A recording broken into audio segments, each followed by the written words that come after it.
Anong masasabi nyo kay General Luna? Maliban sa mga bagay na alam na natin. May pagtatapat po kami sa inyo. Napag-alaman namin na may masama siyang balak. Naganap ito, kamakailan lang. Nag-init ang ulo ni General Luna sa harap ng lahat ng tao sa plaza. Anong bago doon? Sabi niya, di raw siya magdadalawang isip na barilin ng sino mang traitor sa bansa. Kahit na po kayo, Senyor Presidente. At may bali-balita na binabalak ng iluklok ang kanyang sarili bilang diktador, kapalit ninyo. Sino nagsabi? Ako mismo ang nakasaksi sa pagbabanta niya sa plaza. Narinig po namin mula sa mga ibang opisyales ang tungkol sa pagbabalak niyang maging diktador. Hindi totoo yan. Kilala niyo naman si Luna.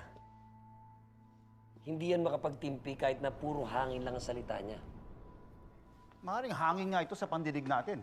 Pero para kay Luna, totoo lahat yun. At alam natin na nabubulag siya sa kanyang galit. Parang baliw na toro. Si Luna ang pinakamahusay kong general. Nariyan naman si Goyong. At si Ricarte. At nandito rin ako.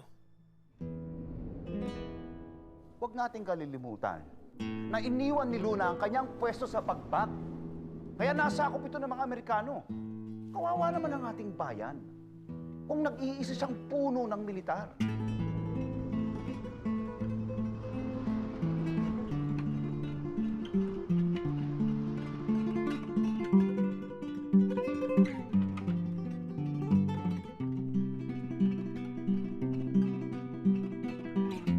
Walang magandang idudulot ang pamumuno ni Luna.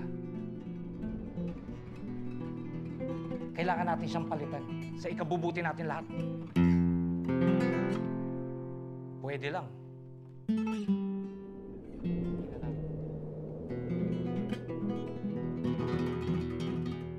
Salamat mga Ginoo.